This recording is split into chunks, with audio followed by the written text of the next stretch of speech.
investing in property makes sense, investing in the right property takes knowledge. Welcome to the Rewarding Property Decisions podcast. I'm Jarrod McCabe, Director of Wakeland Property Advisory. Join me for expert insights into the fundamentals, trends and opportunities to help you create long-term wealth through smart property decisions. Hi everyone, and welcome to episode 39 of the Rewarding Property Decisions podcast. So, where should I buy an investment property? Probably one of the most common questions that our advisors get asked during phone conversations and meetings that we have on a daily basis. And a quite common one is, obviously out of that is, should I buy in the city? Should I buy in the suburbs? Should I buy in a regional area or perhaps even interstate, down by the beach? What are the best options? But by far the most common statement around that we get is that I'd feel really comfortable buying something where I live because I know the market there. So what I thought today was that we would investigate that a bit further and look at the pros and cons of buying an investment property where you live and whether it's a smart thing to do or whether you should be looking at alternatives. So we'll go through the pros and cons of both, of either side and see where we come out at the end. So always starting with the positives and seeing which way that goes. The key part or the key benefit, I think, in terms of buying a property in the location where you live, whether that be a suburb or town, is the knowledge that you've got of that area and that market. So you'll have a very clear understanding of how the property market's been travelling, whether it's positive, whether it's negative, whether there's been good growth patterns in recent times or perhaps whether it's been struggling a little bit. And you'll also know the good and the bad of that location. So what parts of the suburb or town work really well, what streets are sought after, and what areas perhaps are a little bit more secondary and are probably better to be avoided. Other knowledge that you'll more than likely have will be around perhaps some new projects and infrastructure. So whether there's new parklands, whether there's to be new public transport linkages, new office space, new schools, retail precincts, what's going on in and around the suburb that's going to add value or perhaps make certain parts of the suburb more desirable.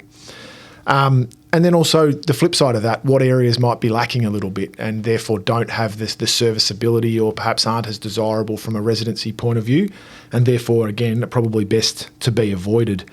And therefore, you really know what the likes and dislikes because you live it, you're there every day, you speak to people. And so what areas are preferable, but also going a bit deeper than that is what property types are popular. So certain areas, we wouldn't look at anything but housing. For instance, in a lot of regional areas, apartments are just not a consideration because housing is relatively affordable and therefore anything in the form of apartment is not desirable. So sometimes people from metropolitan areas make the mistake of going to a regional area, seeing an apartment development and thinking, well, that's what would be good in my area and therefore that's what I'll buy. But if you've got the knowledge of your area, you'll know what's acceptable and what's not. And again, going further, what property types or property styles, I should say, are popular. So in some suburbs, there's a preference for Victorian housing over perhaps Art Deco, and then in other areas, it's Art Deco as a preference over mid-century or modern over mid-century. There's all these types of things that come into play. And if you've got that inside knowledge, you're able to put that into effect and put that into place to benefit you.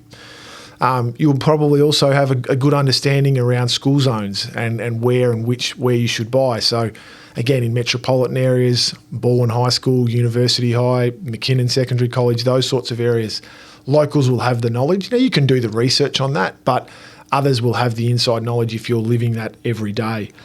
And public transport's a big one too. What's acceptable and what's not in certain areas. So certain suburbs have got really good access to public transport, others don't. And what villages are more popular than others in certain towns and locations as well, and how readily available is public open space. So all of these sorts of things come into play when it comes to knowledge of your area. And I think that really is the best attribute that you've got when considering buying an investment property and buying it where you live. The second, which is probably it is a more secondary element to it, but it's ease of management and ease of maintenance. So if you're living near your investment property, the ability to just drive past to see how it's going, whether it's being looked after, whether you need to spend money on it, whether it's starting to look a little bit weathered and needs a coat of paint next time you're around, and you're not having to just rely on a property manager providing you with that feedback. You're able to actually see it yourself which then leads to, if you've got the ability or the capability, potentially if there are works that need to be done and you want to, you can do it yourself. Now, that's not something that I would do because I don't have the ability to do it, but there's plenty of people that would be able to go and regrout a shower, for instance, or make some changes to landscaping, that sort of thing. And if it's within your area, then you're far more likely to be able to do that. So that could certainly be an added bonus as well.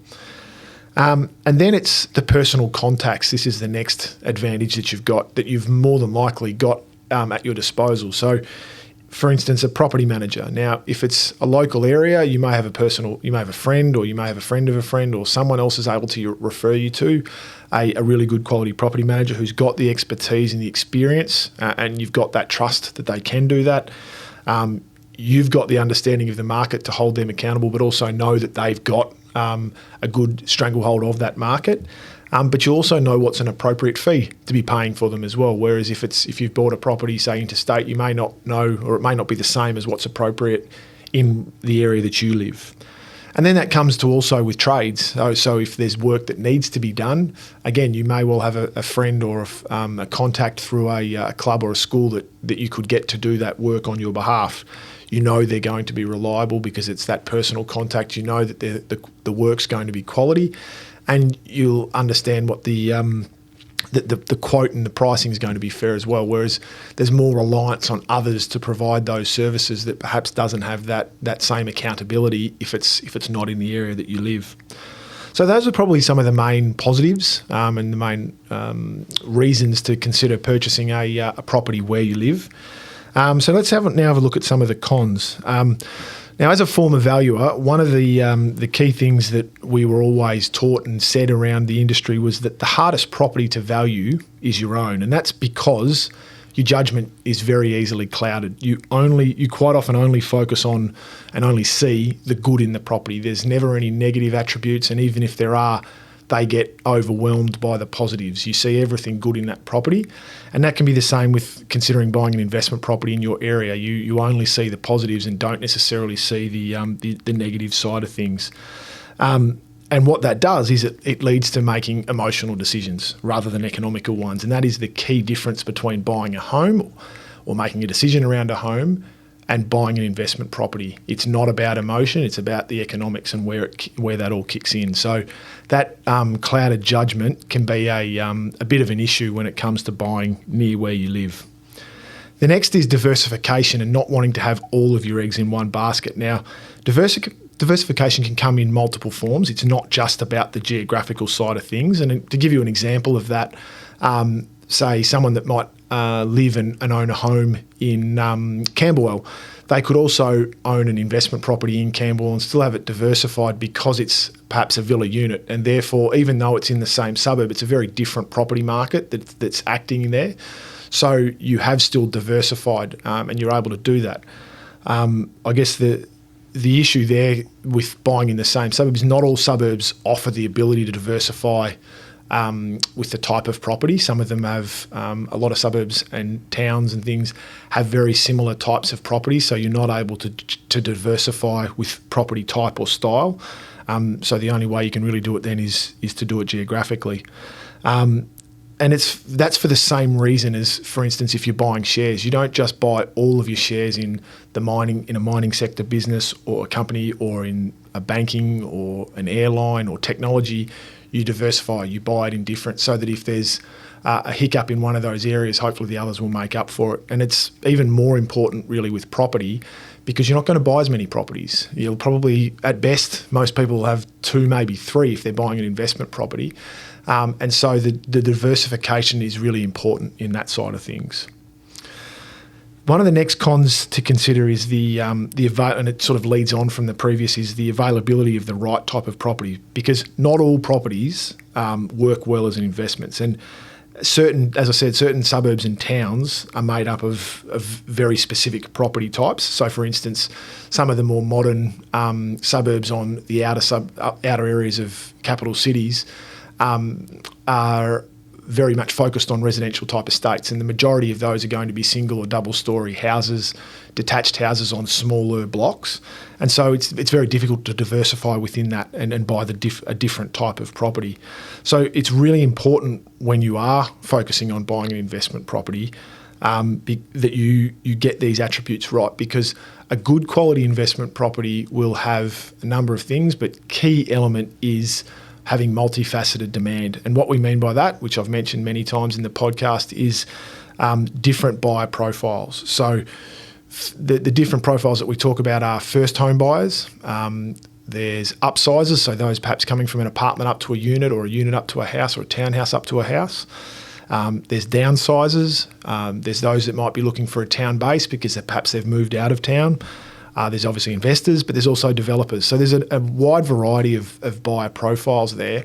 But some property types or some suburbs will very much limit those different buyer profiles, and you'll only find that you may only attract an owner-occupier, or you may only attract a developer. There's not necessarily that variety of buyer profile, which is what we need in a good investment, so that if one of those disappears, there's others that are taking up the slack, so that there's a bit more consistency in performance. Which then leads me to another concern is the prospects for capital growth. Does that location have those three elements that we talk about that drives capital growth? The scarcity that you need in a property, a strong underlying land value, and that multifaceted demand that we just mentioned. So many, particularly some of the middle and outer ring suburbs in Melbourne, many of them, the focus there is for home buyers. And for home buyers, the idea and the objective is to have as much accommodation at an affordable price as possible.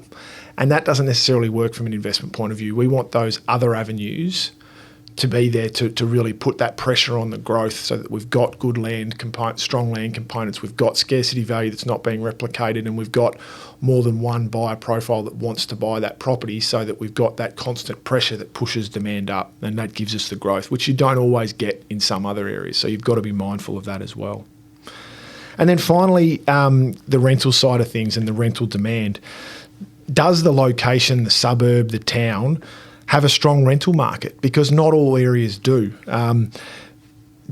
Quite often you'll find that areas might be attractive very much to owner-occupiers, and so the majority of residents in that area are looking to buy because it's relatively affordable, and therefore the investment market in that area, the rental market in that area is not strong. And so you might find that there's stronger vacancy periods or longer vacancy periods, and therefore it doesn't work well as a rental return. And it may not offer the services that a lot of renters want and expect as well.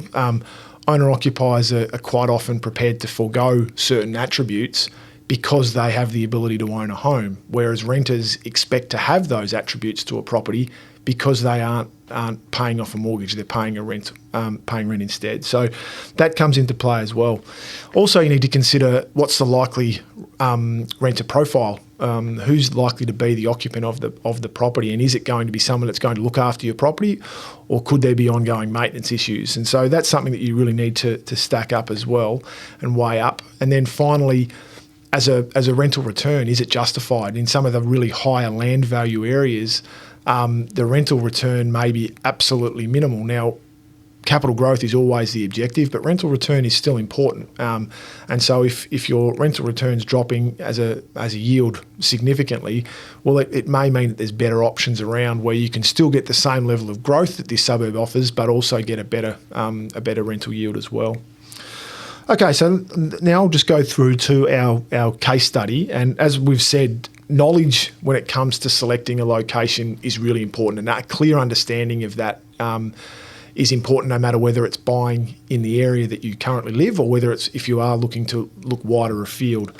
And so a good example of this and an intimate knowledge of a location comes around Ascot Vale, and there's an area south of Francis Street, east of Union Road, which is made up of a low-rise government housing estate. Now, for many years in and around that area, some of the surrounding streets have been impacted by the estate being there, and locals have always been aware of it. They've also been very well aware of the discussion of that area being redeveloped at some point.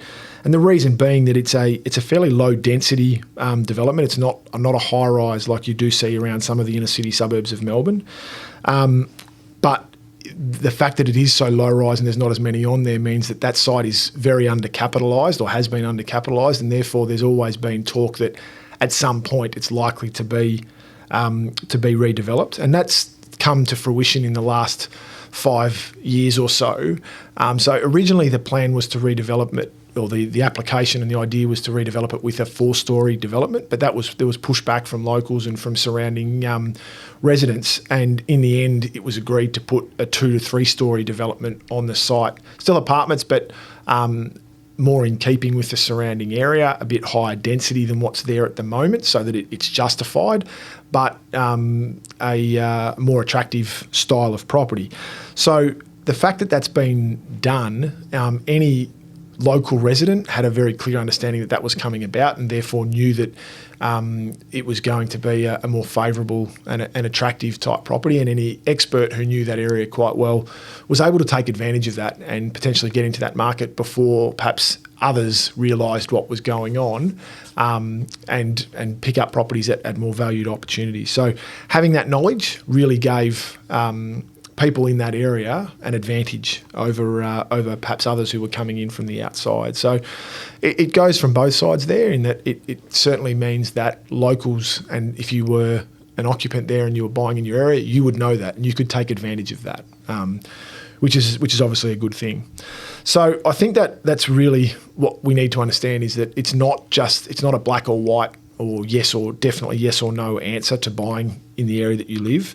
There's always many things that need to be considered and taken into account. But really that knowledge and expertise to cover a wider variety of areas is ideal, because it gives you a lot more choice. It gives you a lot more opportunity. So if you can look at alternatives other than just your area, but have that depth of knowledge, then that would be preferable. However, if you do prefer to do this yourself and you wanted to take on the challenge, you could do a lot worse, providing that location that you currently live in has the attributes that we've mentioned today, and has those factors to drive growth, to give you a good tenant demand, that sort of thing. Then you could do a lot worse than starting at home and understand, because you do have that intimate knowledge of your local area. But you need to make sure that it does have those attributes, otherwise you could still make a pretty serious mistake. Okay, so before I get to wrapping things up today, I did want to just mention that we do get a lot of questions coming back after the podcast, and also from webinars and just general discussions around property. So what I've decided that in the coming weeks or month, I'm going to do a podcast on a question and an opinion section. So I'd really value if you do have questions of topics that we've already covered, or perhaps ideas for new podcasts, if you could send us an email with those. Now, please send it to the following email address, which is podcast, podcast, @wakeland.com.au, and we'll collate all those together, and then look forward to putting together a good podcast in the coming weeks with some of your questions that we'll endeavour to answer. So thanks very much for joining me for episode 39 of the Rewarding Property Decisions podcast. As always, please share it far and wide with friends, family and colleagues. And if you do want further information, please visit our website, wakeland.com.au. And otherwise, we wish you all the best with your property decisions.